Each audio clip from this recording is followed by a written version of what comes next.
Never give up, don't give up என்ற வாசகங்களை நம்ம கேள்விப்பட்டிருக்கிறோம். இது பாருங்கள், ரொம்ப பவர்ஃபுல்லான, ரொம்ப உண்மையான ஒரு வார்த்தை. இந்த வார்த்தையின்படி பார்த்தீங்கன்னா, நம்ம கிறிஸ்துவுக்குள்ள அநேக நேரங்களில் நிறைய ஊழியங்களை செய்து கொண்டிருக்கிறோம். சின்ன சின்ன ஊழியங்களை கர்த்தருக்காக செய்கிறோம், சுவிசேஷ ஊழியத்தை செய்கிறோம், மற்றவர்களுக்கு சென்று ஆர்வத்தோடு சுவிசேஷத்தை அறிவிக்கிறோம்.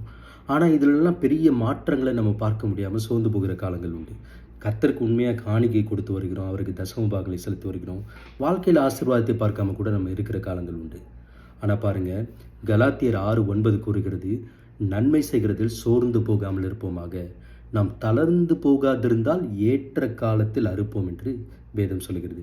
ஆகையினால நீங்கள் கர்த்தருக்காக செய்கிற எந்த காரியமானாலும் சரி, அல்லது உங்களுக்காக செய்கிற எந்த நன்மையான காரியமாக இருந்தாலும் சரி, உங்கள் வாழ்க்கைக்காக ஜெபிக்கிற காரியமானாலும் சரி, சோர்ந்து போகாமல் தொடர்ந்து அதை செய்யுங்க. ஏற்ற காலத்தில் அறுவடையை காண்பீர்கள். கர்த்தர் உங்களை ஆசீர்வதிப்பார்.